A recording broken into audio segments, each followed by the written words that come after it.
So hello guys, welcome back to Optin Influencers. और आज मैं सबसे पहले बहुत खुश हूँ। मैं पहले तो यहाँ पर कि एक कम्युनिटी बनाने का जो मेरा एक सपना था वो यहाँ पर बड़ी हो रही है। और यहाँ पर मैंने 4K सब्स हम सब ने यहाँ पर मिलकर अपनी फैमिली को बढ़ा दिया है और 4000 लोग हमारी यहाँ कम्युनिटी से जुड़ गए हैं।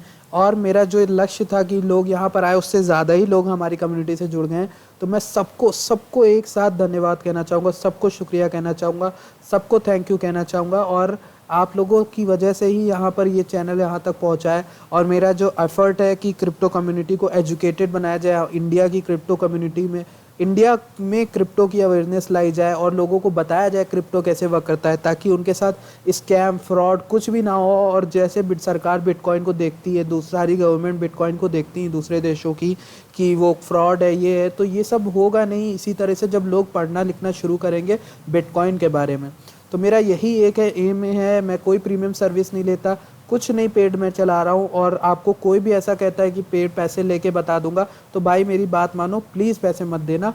फ्री में आपको मैं यहाँ पर अपने टेलीग्राम पे सिखाऊंगा, अपने चैनल पे सिखाऊंगा, खुद से सिखाऊंगा आप कैसे करोगे। तो प्लीज़ प्लीज़ ठीक है, बचना ऐसे लोगों से। अब चैनल को सब्सक्राइब करना, आई होप आप चैनल को सब्सक्राइब करोगे। अब चलते हैं हम आज के डेली क्रिप्टो हिंदी के एपिसोड में। तो गैस थोड़ी सी लेट हो गई मुझसे, लेकिन यहाँ पर अच्छी खासी खबरें लेके आया हूँ आपके साथ।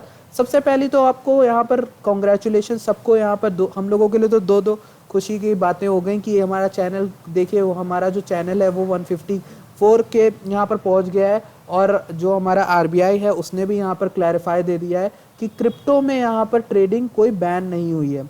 यहाँ पर RBI ने कल एक सर्कुलर बनाया था जिसकी मैं वीडियो ऑलरेडी बना चुका हूँ, आपने नहीं देखा तो आप देख सकते हैं। तो RBI ने सर्कुलर निकाला था और उसमें ये कहा था कि जितने भी अभी फैल रही अफवाह कि RBI ने क्रिप्टो बैन करने को कहा है, बैंक से दूर रहने को कहा है, तो ये सब एक पुराने सर्कुलर से बात फैली है जो कि अब वैलिड नहीं है। 2018 का वो सर्कुलर है जिसमें RBI ने क्रिप्टो बैन करने को कहा था, पर लोग अब उसको फैला रहे हैं, जबकि RBI ने 2020 में मना कर दिया था कि क्रिप्टो पे कोई भी बैन नहीं लगेगा। तो ये खबर है जो आप लोगों के लिए खुशी की खबर लेके आती है। एक और यहाँ पर एक चीज़ है, यहाँ पर bitcoin price bull run starting to look like 2013 after red monthly candle. तो आप लोगों को मैंने ऑलरेडी बता रखा है कि ये जो मई की कैंडल है वो रेड क्लोज हो गई है, ठीक है, जो कि एक बहुत बड़ी कंसर्न की बात है बिटकॉइन को लेके। तो यहाँ पर देखिए, मैंने आप लोगों को बहुत बार बताया, बिटकॉइन का कल चार्ट एनालिसिस किया था तो उसमें बताया भी था कि बिटकॉइन को 20,000 के आसपास वाले लेवल पे आना ही होगा, ठीक। तो ये चीज़ यहाँ पर बोली है, बहुत से लोगों ने बोली, इस आर्टिकल में भी दिया है। और यहाँ पर वेटरन ट्रेडर्स जितने हैं वो मानते हैं कि बिटकॉइन को एक बार रिटेस्ट करना चाहिए 20,000 का लेवल। लेकिन यहाँ पर जिस तरह से इंस्टीट्यूशन है वो उसको नीचे आने नहीं दे रहे हैं, तो हम लोगों को एक चांस ये भी लग रहा है कि यहाँ से ये उठ सकता है।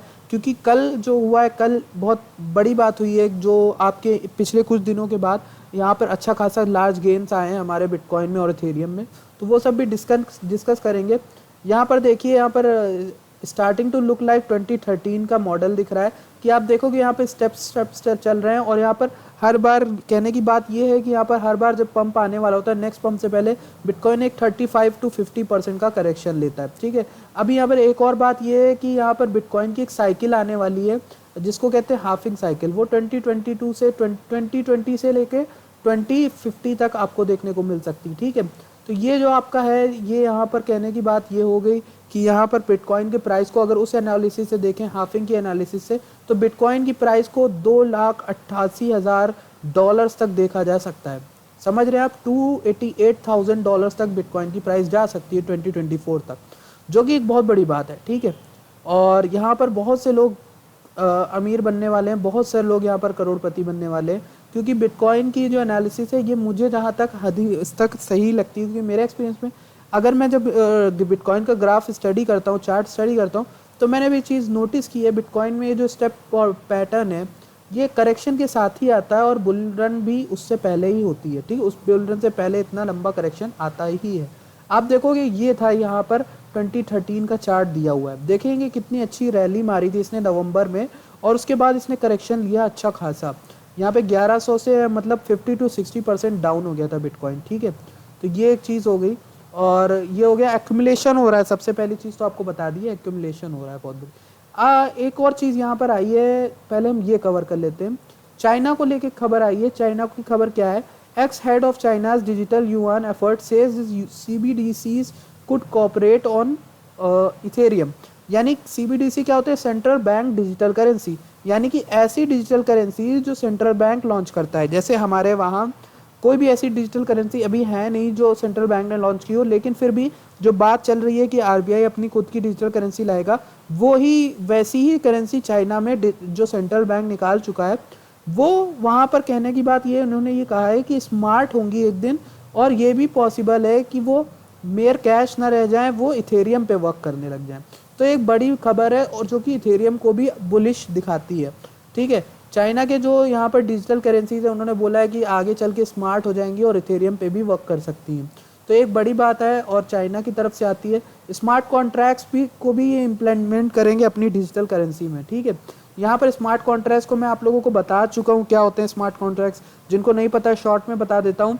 स्मार्ट कॉन्ट्रैक्ट्स ऑटोमेटिकली चलने वाले कोड्स होते हैं ब्लॉकचेन में, जो जैसे कि आपको अगर फ्लाइट बुक करनी है और आपने अगर पैसे दे दिए फ्लाइट को, और फ्लाइट अब आपकी कैंसिल हो गई, तो आपके पैसे तो उनको चले गए, फिर रिफंड आने में बहुत टाइम लगेगा, ये वो होगा। पर सिंपली स्मार्ट कॉन्ट्रैक्ट क्या होते हैं, सबसे स्मार्ट होते हैं। इसमें क्या होता है, इसमें एक ऐसा कोड होता है जो तभी एग्जीक्यूट होगा जब आपकी फ्लाइट पे आप बैठ जाओगे, आप वहाँ पहुँच जाओगे, तब पैसा उनके बैंक में चला जाएगा। आपसे पैसा कटा, स्मार्ट कॉन्ट्रैक्ट्स के पास गया, स्मार्ट कॉन्ट्रैक्ट वो पैसा उनके बैंक में तभी डालेगा कंपनी के जब आप वहाँ पे पहुँच जाओगे। मतलब इसमें इफ एल्स की कंडीशन होती है जो कोडिंग में होती है, सिंपली वैसे होती है। तो स्मार्ट कॉन्ट्रैक्ट्स बहुत इंपॉर्टेंट चीज़ है। अब लेकिन यहाँ पर एक बैकड्रॉप ये भी है कि यहाँ पर स्मार्ट कॉन्ट्रैक्ट्स को एक बार लिख गए तो उसको चेंज करना नामुमकिन होता है लगभग। तो इसीलिए स्मार्ट कॉन्ट्रैक्ट्स को बहुत ही ध्यान से लिखा जाता है। तो इथेरियम पे सबसे ज़्यादा स्मार्ट कॉन्ट्रैक्ट्स बनते हैं, आपको पता होगा। और स्मार्ट कॉन्ट्रैक्ट्स के मामले में आप लोग को बता चुका हूँ कि कार्डानो एक बहुत ही बुलिश न्यूज़ लेके आ रहा है कि वो आएगा। ठीक है, Thailand to target define latest regulatory clampdown, यानी कि थाईलैंड जो है अच्छे खासे रेगुलेशन लगा रहा है क्रिप्टो करेंसी को लेकर। तो यहाँ पर एक खबर आई है कि थाईलैंड में जो फाइनेंशियल रेगुलेटर्स हैं, यानी SEC, थाईलैंड का जो SEC है, सिक्योरिटीज़ एंड एक्सचेंज कमीशन, उसने अनाउंस किया है कि जितनी भी एक्टिविटी हो रही है डिफाई को लेकर। डिफाई का मतलब आप लोग जानते हो, डिसेंट्रलाइज्ड फाइनेंस। ठीक है, डिसेंट्रलाइज्ड फाइनेंस का मतलब ये है कि ऐसा फाइनेंस यानी पैसे का लेन देन, ट्रेडिंग, जो गवर्नमेंट के अंदर में नहीं आती है, जो अपने आप हो रही है स्मार्ट कॉन्ट्रैक्ट्स की मदद से या डिसेंट्रलाइजेशन की मदद से, ब्लॉकचेन की मदद से। तो ऐसे में वहाँ पर थाईलैंड नज़र रखेगा। उन्होंने कहा है कि बहुत से लोगों का लॉस हुआ है रिसेंटली, तो इसीलिए यहाँ पर मस्ट बी ऑथराइज्ड होगा। The issuance of digital token must be authorised and overseen by the securities and exchange commission and the issuer is required to disclose information and offer the coins through the token portals licensed under the digital asset decree.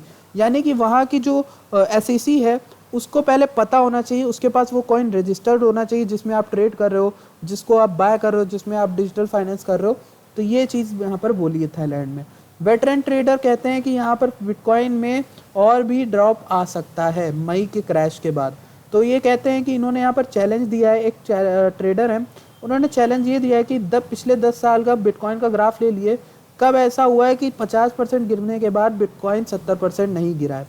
तो यहाँ पर कोई भी जवाब नहीं दे पाया, but लोग कह रहे हैं कि यहाँ पर बुलिश लग रहा है बिटकॉइन, और ऐसा ज़रूरी नहीं कि ऐसा फिर से हो। तो यहाँ पर इन्होंने ये बोला है, ये बहुत पुराने ट्रेडर हैं, तो इन्होंने नोटिस करके बोला है कि बिटकॉइन 50% के बाद 70% गिरता है।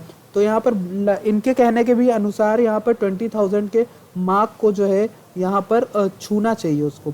This setup is different in that price is below fundamental as a guide the COVID dump dropped below fundamentals and therefore recovered quickly. यानी कि जो ऐसे बीमारी या फिर जब भी एपिडेमिक फैलता है, कुछ ऐसा होता है, उसकी वजह से इकोनॉमी क्रैश होती है, तो उसकी वजह से अगर कोई कॉइन नीचे गिरता है तो तुरंत उठता है। जैसे कोविड में हुआ था, बिटकॉइन डंप हुआ था तो बिटकॉइन ने तुरंत रिकवरी कर ली थी।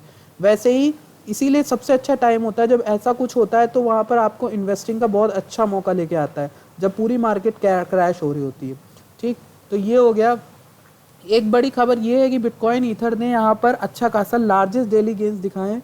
मतलब $34,000 से $34,000 से ये यहाँ पर $37,000 के प्राइस को टच किया इसने आराम। ठीक, तो ये एक अच्छा बिटकॉइन का बिगेस्ट डेली गेन है इन अ वीक, यानी कि पिछले एक हफ्ते से बिटकॉइन जिस तरह से चल रहा है उस हिसाब से बिटकॉइन का ये डेली गेन है biggest. Ether search 15% previous, ether ने 15% की रैली की।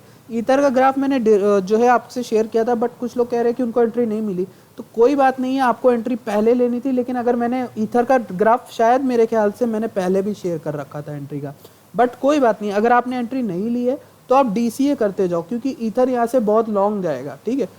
DCA जिनको नहीं पता है फिर से बता दूं, DCA डॉलर कॉस्ट एवरेजिंग होता है, यानी कि आप थोड़ा थोड़ा पैसा अलग अलग टाइम पे डालो, जब ईथर ऊपर हो, ईथर नीचे हो, ऊपर जहाँ भी जो भी प्राइस हो, थोड़ा थोड़ा पैसा कंटिन्यूसली डालो, तो कंपाउंडिंग की वजह से आपका पैसा वहाँ पे अच्छी खासी बाइंग आपको मिल जाती है प्राइस, इसलिए, ठीक है। जैसे अभी आपने कुछ बाय किया, ईथर अगर और ऊपर गया तो और थोड़ा बाय कर लेना, नीचे गया तो भी बाय कर लेना, आपकी एवरेजिंग हो जाएगी, ठीक है।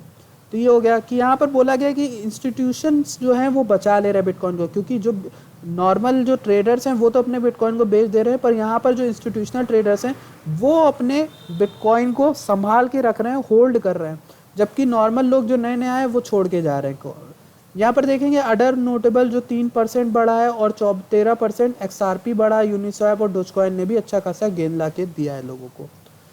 एक्स हेड की न्यूज़ हम कवर कर चुके हैं। एक और खबर यहाँ पर थी वजीरेक्स की, ये NFT वेबसाइट है, बहुत से लोगों को नहीं पता होगा तो मैं बता देता हूँ कहाँ पे लॉन्च होगी वजीरेक्स। अभी के लिए ज्वाइन वेट लिस्ट और ज्वाइन टेलीग्राम चैनल दिखा रहा है, बट यहाँ पर आज लॉन्चिंग हो जाएगी इसकी। nft.wazirex.org यहाँ पर साइट का लिंक है, आप इस पे जाके देख सकते हो, और यहीं पर यहाँ पर NFT का मार्केट प्लेस शुरू होने वाला है आज। तो एक बड़ा इवेंट होगा इंडिया की हिस्ट्री में, क्योंकि इंडिया में पहली बार ऐसा कोई NFT का मार्केट प्लेस आने वाला है। तो आई होप गाइज आप लोगों को आज का सेशन बहुत अच्छा लगा होगा, अगर अच्छा लगा है तो प्लीज़ चैनल को सब्सक्राइब करिए और हमारी फैमिली से जुड़ जाइए। टेलीग्राम को भी ज्वाइन करना बिल्कुल मत भूलिएगा। मैं मिलता हूँ आपसे अगली वीडियो में। Thank you for watching this video and stay supportive and stay safe in the trading, ठीक है। Thank you for watching.